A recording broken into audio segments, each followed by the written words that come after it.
तो देखिए, हम आपको बता दें, उत्तर प्रदेश के संभल में 24 नवंबर को जिस घटना को अंजाम दिया गया उसने हर किसी के होश जो है वो फाख्ता कर दिए थे। हिंसा वहां पर भड़की थी और ऐसे में हर कोई हैरान हो गया था कि आखिर ये हो क्या रहा है। कानून व्यवस्था की जमकर धज्जियां उड़ाई गई और 1 महीने से ज्यादा का वक्त हो चला है। अभी भी लगातार यही कोशिश है कि संभल में स्थिति बेहतर बनी रहे कानून के लिहाज से। क्या कुछ पूरी जानकारी इस रिपोर्ट के जरिए देखिए।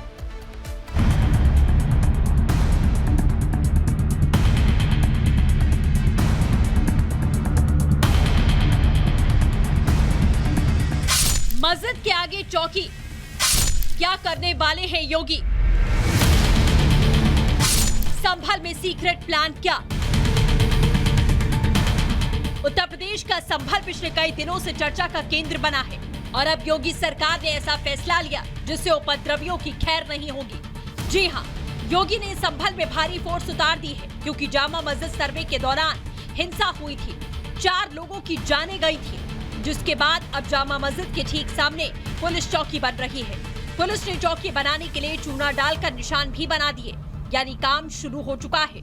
चूने से जो बाउंड्री यहाँ पर बनाई गई थी, उस बाउंड्री को लेकर जो बाउंड्री है वो यहाँ पर बना दी गई है। इस चौकी का नाम सत्यव्रत चौकी जो है वो रखा जाएगा।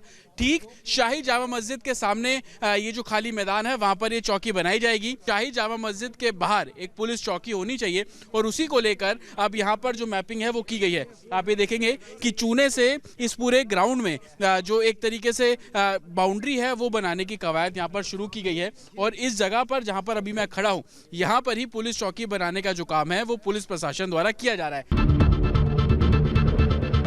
मस्जिद के पास सुरक्षा के लिए बन रही चौकी के लिए मैदान में काम जारी है। इसके लिए योगी बाबा ने अपना बुलडोजर भी उतार दिया है।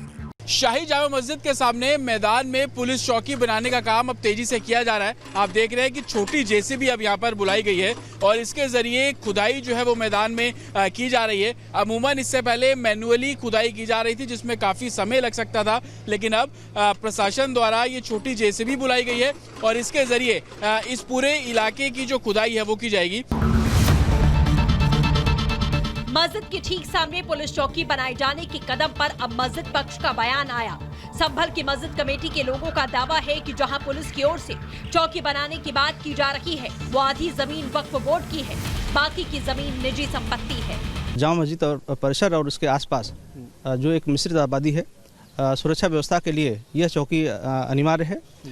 राजस्व विभाग द्वारा इस बारे में अवगत कराया गया है। 300 स्क्वायर मीटर भूमि खाली है, उनको उतार दी गई है। लोगों पर भी नज़र रखना, एलो बनाए रखना, एक मिश्रित आबादी में एक विश्वास पैदा करना सभी चीज़ों के लिए ज़रूरी है। इसीलिए चौकी यहाँ स्थापित की जा रही है। संभल की सुरक्षा के लिए पुलिस ने अपना नया डेरा डाल लिया है, यानी मंदिर कुएं बावड़ी मिलने के बाद क्या ये इशारा है कि योगी का फोकस संभल से हटने वाला नहीं है? Bureau report, Republic Bharat.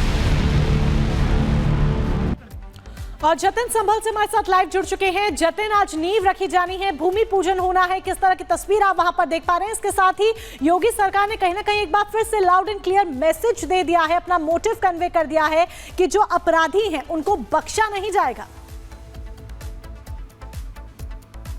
आज बिल्कुल देखिए, कल जो एक तरीके से चौकी बनाने के लिए खुदाई का काम है वो पूरा कर लिया गया। आज उस जगह पर नींव रखी जाएगी। संभवतः 10 बजे के आसपास तमाम जो आला अधिकारी है वो शाही जामा मस्जिद पहुंचेंगे और उसके बाद नींव रखने का जो काम है वो किया जाएगा। इसके जरिए 2 बड़ी बातें प्रशासन दिखाना चाह रहा है। एक कि पूरे इलाके में लॉ एंड ऑर्डर को ये चौकी महत्वपूर्ण भूमिका निभाएगी और जिस तरीके से शाही जामा मस्जिद के पास सिक्योरिटी डिप्लॉयमेंट रहता है तो उनको एक आश्रय मिल जाएगा। तो 2 बड़ी बातें हैं और इसी को देखते हुए चौकी बनाने का जो फैसला है वो संभल एडमिनिस्ट्रेशन ने इस पूरे मामले में लिया है। साथ ही जिस जगह पे शाही जामा मस्जिद है वहां पर फुटफॉल सबसे ज्यादा होता है, तो इस चौकी के जरिए उन सभी लोगों का सर्विलांस करना हो, उन पर नजर रखना हो और मस्जिद में जाने वाले लोगों की सिक्योरिटी भी एक बड़ा मुद्दा है और यही कारण है कि वहां पर चौकी का जो निर्माण है वो किया जा रहा है। अब से थोड़ी देर बाद तमाम जो सीनियर ऑफिसर्स हैं वो पहुंचेंगे, उसके बाद नींव रखने का जो काम है वो किया जाएगा। साथ ही उस चौकी बनाने से पहले आसपास तमाम CCTV कैमरे लगा लिए लिए गए। कल जिस समय खुदाई का काम शुरू किया गया, रैपिड एक्शन फोर्स को भी वहां पे तैनाती इस लिहाज से कर दी गई ताकि किसी भी तरीके का हुड़दंग वहां पर न हो सके, क्योंकि शुरुआत में ऐसी तस्वीरें देखी गई कि लोग इकट्ठा होना शुरू हो और कहीं ना कहीं चौकी बनाने का विरोध करते हुए भी नजर आ रहे थे। जमीन को लेकर विवाद होना शुरू हुआ, लेकिन पुलिस प्रशासन का साफ कहना है कि जिस जमीन पर चौकी बन रही है वो किसी की निजी जमीन नहीं है। जो पेपर्स दिखाए गए वो पेपर्स इस कंसर्न जमीन के नहीं थे और यही कारण है कि ठीक है जतिन, महत्वपूर्ण जानकारी आप दे रहे हैं। फिलहाल हमारे साथ बने रहिए। एक और जानकारी अपने दर्शकों को दे दें। संभल हिंसा मामले में दिल्ली से गिरफ्तारी हुई है। ये बहुत बड़ा अपडेट हम आपको बता रहे हैं। संभल हिंसा जिन्होंने भड़काई थी उसमें एक आरोपी दिल्ली का भी बताया जा रहा है। गिरफ्तारी दिल्ली के बाटला हाउस से बताई जा रही है। ये बड़ी खबर आपको बता रहे हैं। पुलिस ने आरोपी अदनान को गिरफ्तार कर लिया है। दीप सराय इलाके का रहने वाला है ये अदनान, जो राजधानी दिल्ली के दीप सराय से गिरफ्तार होता है। तो अदनान की गिरफ्तारी हुई है और अदनान की गिरफ्तारी के साथ ही 50 आरोपी गिरफ्तार हो चुके हैं, लेकिन कितने फरार हैं ये सवाल अभी भी बना हुआ है। संभल हिंसा मामले में 2 और गिरफ्तारियां हो चुकी हैं। अभी प्रियंका ने भी आपको जानकारी दी कि अदनान की भी गिरफ्तारी हुई है। हिंसा के बाद से आरोपी अदनान फरार चल रहा था। दिल्ली के बाटला हाउस में अदनान छिपा हुआ था, आरोपी छिपा हुआ था और यहीं से गिरफ्तारी हुई है। दीपा सराय इलाके का रहने वाला है अदनान, जिसकी गिरफ्तारी दिल्ली से की गई है। अब तक 50 आरोपियों को गिरफ्तार किया जा चुका है, अरेस्ट किया जा चुका है, लेकिन सवाल यह कि कितने फरार चल रहे हैं। 24 नवंबर को सर्वे के दौरान संभल हिंसा हुई थी और जिस तरीके से हिंसा हुई थी, अराजकता की पूरी तस्वीर हमने देखी थी। हिंसा में 4 लोगों की मौत भी हो गई थी, तो कई लोग जख्मी भी हो गए थे, घायल भी हो गए थे और ऐसे में ताबड़तोड़ एक्शन, यही एक बड़ी वजह है कि पुलिस की तरफ से लगातार जारी है और एक के बाद एक गिरफ्तारियां की जा रही हैं। और जतिन हमारे संवाददाता संभल से लगातार बने हुए हैं। जतिन, 50 लोगों की अब तक गिरफ्तारी हो चुकी है, लेकिन हैरानी ये कि एक आरोपी राजधानी दिल्ली के दीपा सराय इलाके से भी गिरफ्तार होता है, जिसका नाम अदनान बताया जा रहा है। अभी और कितनी गिरफ्तारियां होनी बाकी हैं? आज बिल्कुल देखिए, दीपा सराय इलाका दरअसल संभल के अंदर है, लेकिन अदनान की जो गिरफ्तारी हुई वो जामिया के बाटला हाउस से गिरफ्तारी हुई है। पुलिस को इस बात की जानकारी मिली कि 24 नवंबर को संभल में जो हिंसा हुई उसके बाद से अदनान दिल्ली जाकर छिप गया है। संभल पुलिस जो है वो दिल्ली पहुंची। बाटला हाउस से ही अदनान की गिरफ्तारी की गई है, जो कि दिल्ली के जामिया इलाके में पड़ता है। उसको संभल लाया गया। दीपा सराय इलाके के बारे में आपको बताएं तो सांसद जियाउर रहमान का गढ़ है दीपा सराय इलाका। हालांकि अदनान एक महत्वपूर्ण रोल है। जो सोर्सेज से हमारी बात हुई है, अदनान कई बड़े लोगों से मिला हुआ था। किसके कहने पर अदनान ने हिंसा की, उसको लेकर अभी जांच जो है वो की जा रही है।